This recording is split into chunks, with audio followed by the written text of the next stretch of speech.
네, 여러분 연극 무대를 보신 적 있습니까? 한국에서 혹시 대학로나 뭐 미국에도 연극 무대가 있을 텐데요. 연극 무대에 이렇게 저는 한 2번 정도밖에 못 본 것 같습니다. 그런데 깜깜하게 암전이 돼요.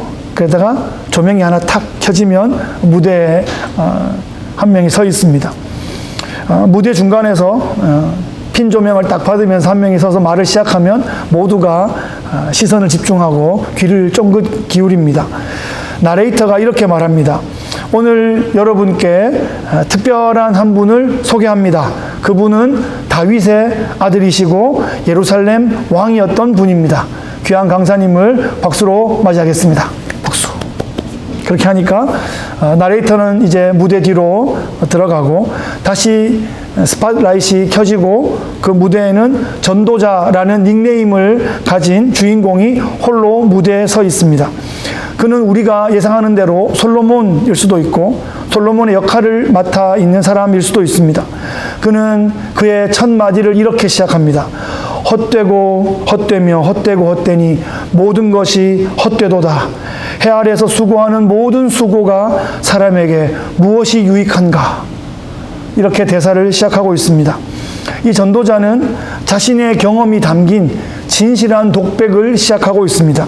이 전도자는 이스라엘의 왕으로서 해 아래에서 일어나는 모든 일들을 내가 깊이 연구하고 관찰했더니 모든 것이 헛되고 마치 바람을 잡는 것 같았다라고 소개하고 있습니다. 그는 실제로 왕의 모든 화려함을 다 누려보았습니다.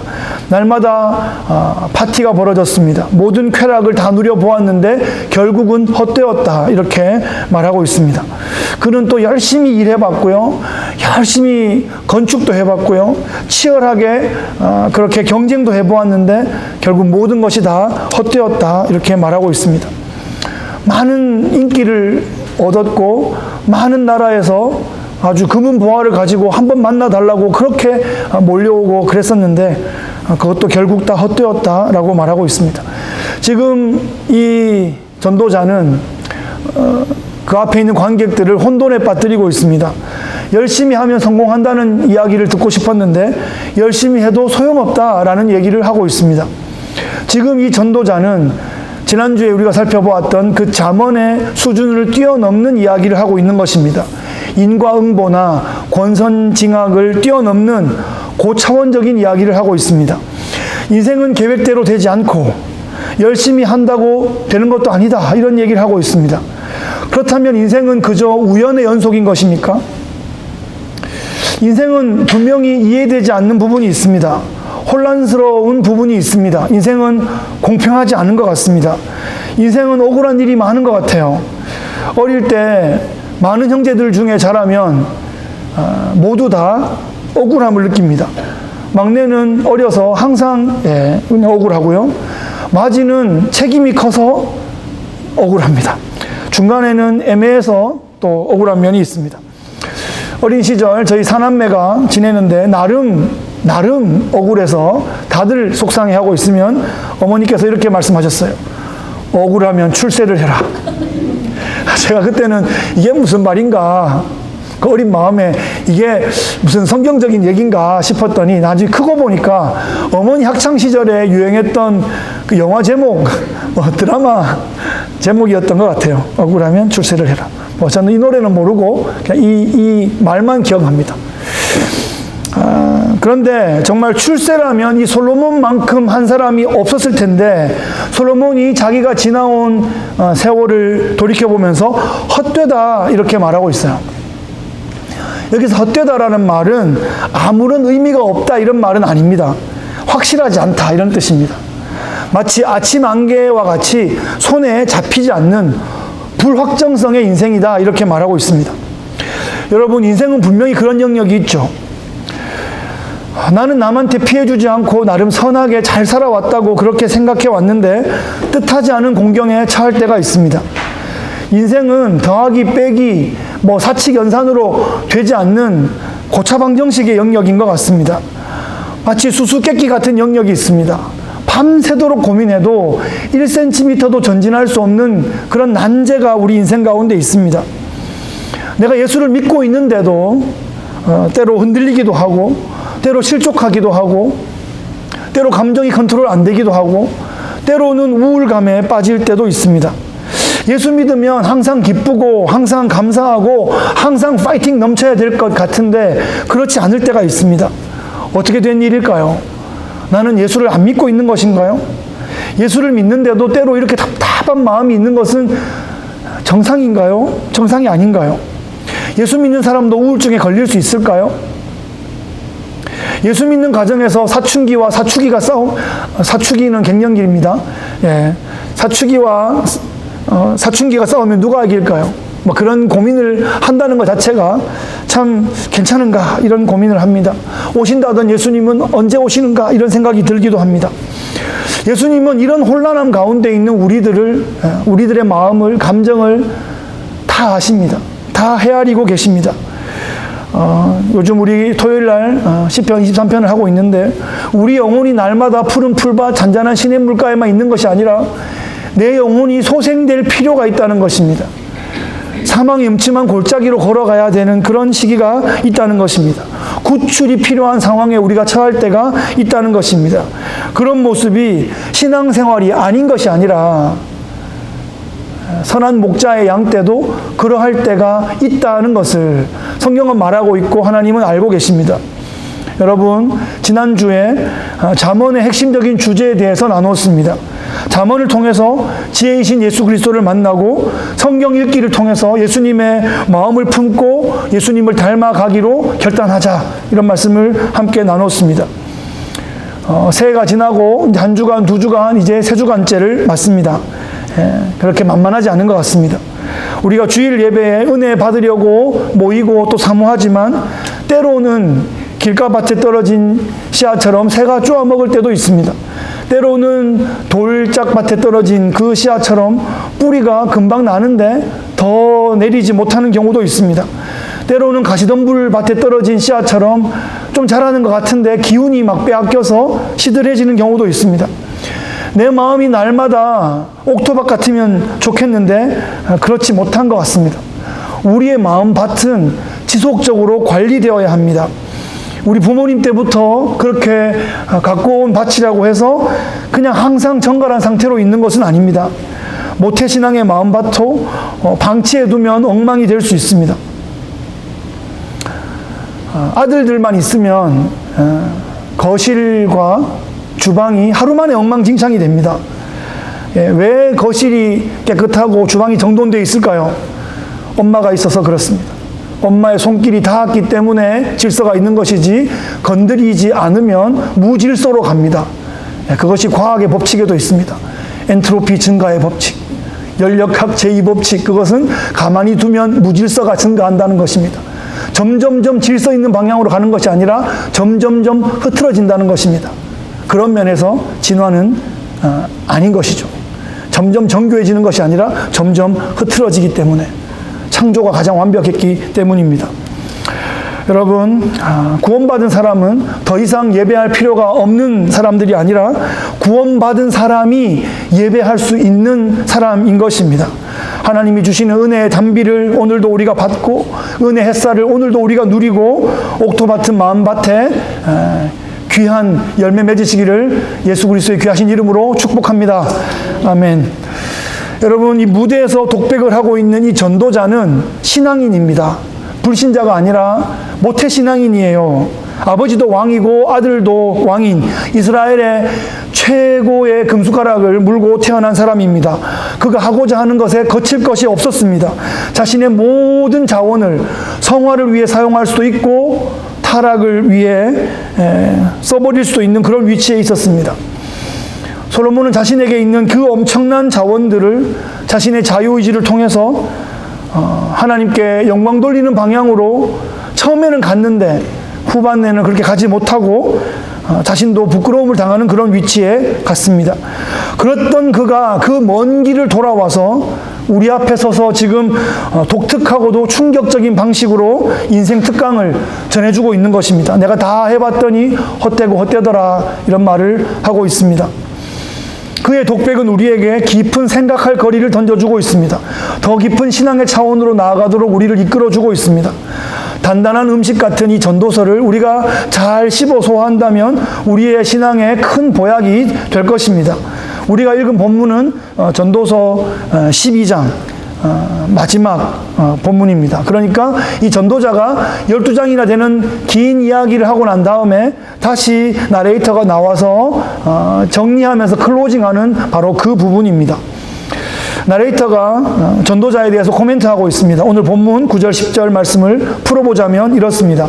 여러분, 방금 우리에게 긴 이야기를 전해준 이 전도자는 지혜자입니다. 그는 산전수전을 다 경험하신 분입니다.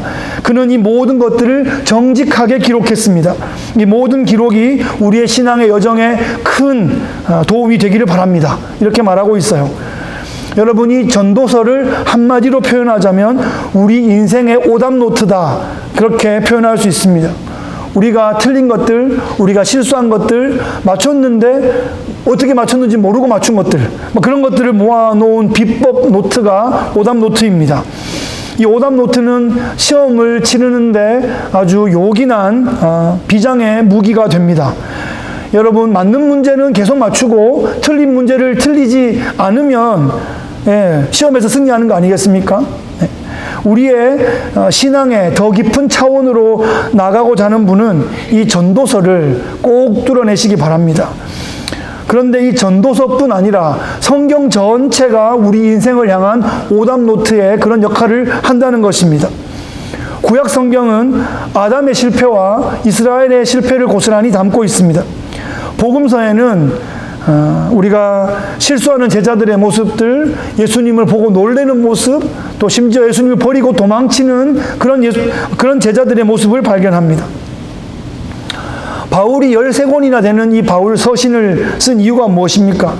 각 지역 교회들이 아주 심각한 어떤 문제들이 발생해서 그 문제를 치유해 주기 위해서 기록하고 있습니다.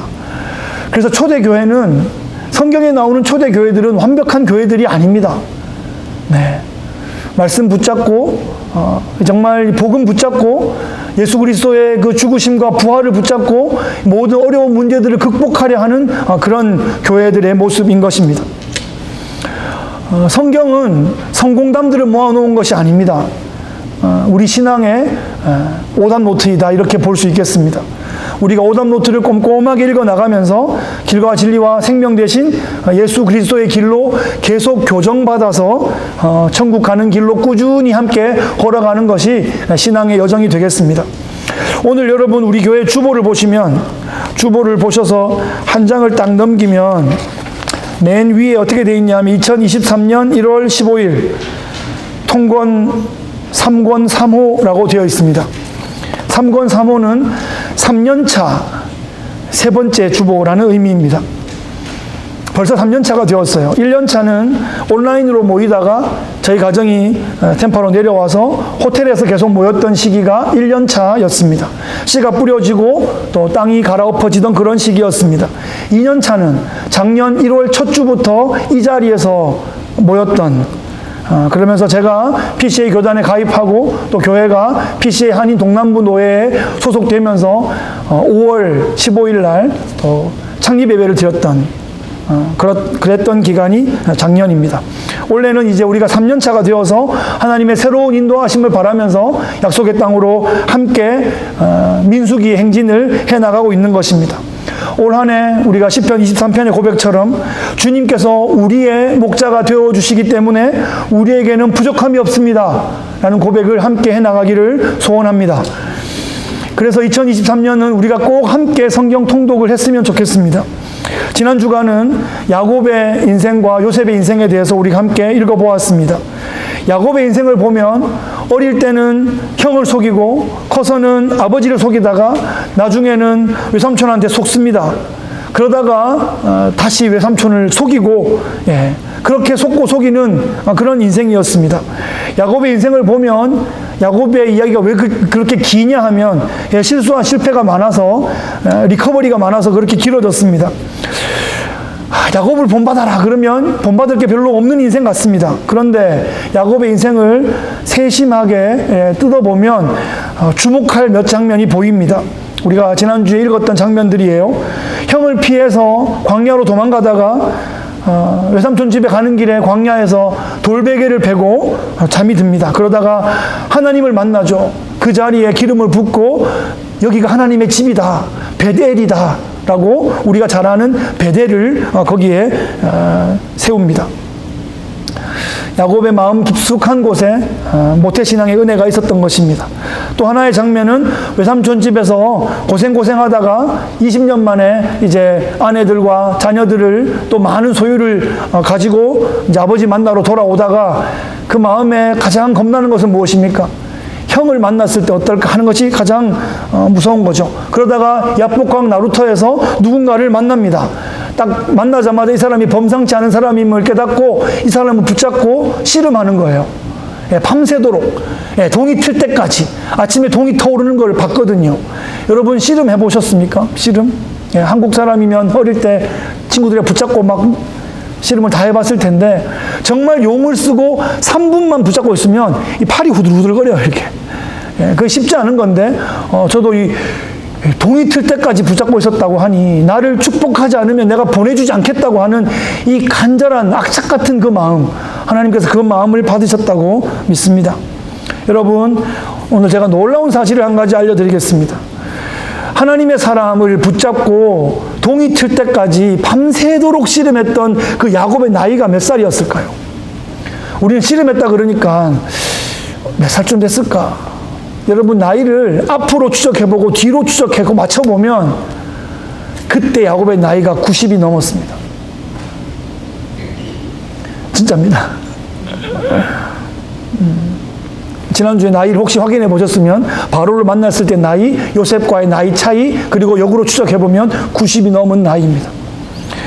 나이가 문제가 아니었어요. 예, 축복을 받아야 되니까.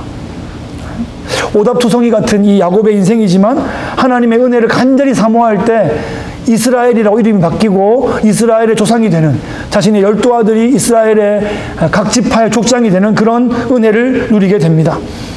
우리 함께 성경을 이렇게 읽어 나갑시다. 성경에 있는 실수와 실패의 자리에 나를 대입해서 읽어 나갈 때 하나님께서 야곱을 붙잡아 주셨던 것처럼 우리 인생을 일으켜 주시는 은혜를 경험할 줄을 믿습니다. 아멘. 이 전도자는 이 불확실하고 이 혼란한 이 세상을 살아갈 때 우리가 꼭 붙잡아야 할 삶의 지혜를 도전하고 있습니다. 그것은 성경 말씀을 꼭 붙잡아야 한다는 것입니다. 인류 역사 최고의 인생학 강사인 이 솔로몬의 말이기 때문에 이것은 매우 권위 있고 설득력이 있는 말씀입니다. 여러분 11절을 한번 보시면요. 지혜자들의 말씀들은 찌르는 채찍들 같고 회중의 스승들의 말씀들은 잘 박힌 못과 같으니 다 한 목자가 주신 바이니라. 지금 이 지혜자의 말씀들과 회중의 스승들의 말씀들은 성경의 저자들을 의미합니다. 한 목자가 주셨다는 것은 성령의 영감으로 하나님의 뜻 가운데 예수 그리스도를 향하여 간 주제로 기록되어 있다는 것을 의미하고 있습니다. 그 성경 말씀이 우리에게 주는 두 가지 효력에 대해서 이 본문이 알려주는데요. 첫째는 그 말씀이 우리에게 찌르는 채찍 같다는 것입니다. 우리를 자극하고 우리를 경계하고 우리를 일깨우는 역할을 한다는 것입니다. 여러분, 인생에 자극이 꼭 필요합니다. 여러분, 한 번도 자극받지 않는 인생 성장할 수가 없습니다. 예, 아이가 성장할 때 터치하죠. 엄마가 만져주고 터치할 때 감각이 자극을 받습니다. 말을 할 때 언어로 터치를 하고 생각으로 터치하고 감정적으로 터치합니다. 또 영적으로 터치합니다. 그러면서 개발이 되어가는 것입니다. 자극은 때로는 약간의 통증을 유발할 때도 있습니다. 그런데 그 과정을 통해서 한 단계 더 성장할 수 있습니다. 여러분, 분명한 사실은요, 고통이 없이는 근육이 성장하지 않는다는 것입니다. 예, 근육이 아파야 근육이 성장합니다. 마찬가지로 영적으로도 끊임없이 자극을 받아야 됩니다. 말씀을 듣는데 전혀 자극을 받지 않고 또 우리의 신앙생활 가운데 전혀 성령의 찔림을 받지 않으면 이 맨질맨질해지면 성장이 없는 것이에요. 우리가 예배를 통해서 우리의 기도를 통해서 또 말씀 읽기를 통해서 영적으로 계속하여 자극받아야 합니다. 그러면 영적인 센서가 계속 켜져 있게 되고 계속 성장할 수 있습니다. 올 한 해 성경 읽기를 통해서 우리 영혼이 부지런히 터치를 받아서 우리의 영감이 더 깊어지고 더 성숙해지기를 축복합니다. 우리 둘째는 잘 박힌 못과 같다고 합니다. 말씀은 우리의 영혼에 깊숙이 박힙니다. 세상 노래나 세상 경구들은 우리의 귀를 스치고 지나갈 뿐이지 우리 마음 가운데 깊이 박히지 않습니다. 우리 마음판에 말씀이 새겨집니다. 여러분, 우리 주변에 못으로 잘 박혀 있는 것을 한번 돌아보십시오. 여러분 지금 앉아 있는 의자도 못으로 박혀 있는 것이에요. 여기도 다 못으로 박혀 있습니다. 책상도 탁자도 우리 각종 전자기기들도 그 안에 작은 못들로 다 연결되어 있습니다. 이 세상의 모든 못이 다 풀려버리면 이 세상은 엉망진창이 되고 말 것입니다. 말씀이 우리의 영혼 가운데 잘 박힌 못처럼 우리의 영혼의 모든 것들을 서로 연결합니다. 말씀이 한 사람 가운데 그렇게 연결할 뿐 아니라 말씀이 서로를 연결합니다. 또 교회를 연결합니다. 교회는 그렇게 말씀 위에 세워져야 하고 말씀으로 서로 연결되어야 합니다. 그렇지 않으면 어느 순간에 풀려서 엉뚱한 방향으로 다 흩어져 버릴 수 있습니다. 주께서 심지가 견고한 자를 평강하고 평강하도록 지키신다고 약속하십니다. 말씀이 우리의 신비에 잘 박힌 사람은 세상이 알지 못하는 그런 평강 가운데 인도함 받을 줄을 믿습니다. 말씀을 정리하겠습니다. 오늘 말씀의 제목은 사람의 본분을 지키라 하는 것입니다. 전도서의 이 나레이터는 이렇게 말합니다. 결론은 이것입니다. 하나님을 경외하고 하나님의 명령을 지키십시오. 이것이 사람의 본분입니다. 이렇게 마무리하고 있습니다. 하나님을 경외하는 것은 하나님을 사랑하는 것이고 하나님을 사랑하는 것은 하나님의 명령을 지키는 것입니다. 하나님께서 우리에게 주시는 중요한 명령 중에 하나는 쉐마 이스라엘, 이스라엘아 들으라, 하나님의 말씀을 들으라는 것입니다. 바로 이것이 2023년 신년 벽두에 서 있는 우리에게 하나님께서 주시는 명령입니다. 이번 주간에 또 음력설을 맞습니다. 새로운 마음으로 또 다시 한번 더 시작해보면 좋겠습니다. 우리가 함께 하나님의 말씀을 읽고 듣고 청종해 나갈 때 2023년 이 해가 우리의 인생 가운데 지금껏 경험하지 못했던 놀라운 하늘의 일들이 펼쳐질 것입니다. 여러분, 해 아래는 새 것이 없어요. 헛된 것들 뿐이에요. 그런데 해 위에 세상이 있습니다. 해를 창조한 분의 세상이 있습니다. 그 나라에는 날마다 새로운 것들로 가득합니다. 이 땅에 살면서 하늘로부터 주어지는 그 영적인 만나를 날마다 먹으며 살아간다면 이 땅에서 하늘 백성으로 살아가는 놀라운 그 영광을 누릴 수 있을 것입니다. 이번 한 주간도 천국 백성의 본분을 지켜나가시는 힘찬 전진이 있으시기를 예수 그리스도의 귀하신 이름으로 축복합니다. 아멘. 참 좋으신 우리 하나님 아버지 감사합니다. 전도자의 자신의 인생을 돌아보며 우리에게 던지는 이 회한의 이 가르침을 통해서 우리는 이 인생의 오답노트를 보고 실수를 반복하지 않고 실패를 답습하지 않고 날마다 예수를 알아가며 말씀을 먹음으로 더욱더 강건한 천국 백성 되어갈 수 있도록 주님 역사하여 주시옵소서. 예수를 알자, 말씀을 먹자. 올 한 해 이 말씀에 놀라운 전진이 있고 우리의 영적인 건강이 몰라보게 상승할 수 있도록 주님 역사하여 주옵소서. 우리가 건강해짐으로 이 지역을 또 살리고 건강하게 하는 그런 믿음의 공동체 될 수 있게 역사하여 주시옵소서. 감사드리고 축복하며 예수 그리스도 이름으로 기도하옵나이다. 아멘. 아멘.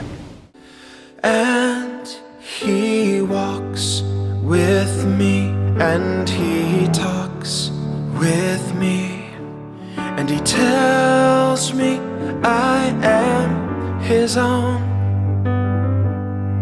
And the joy we share as we tarry there,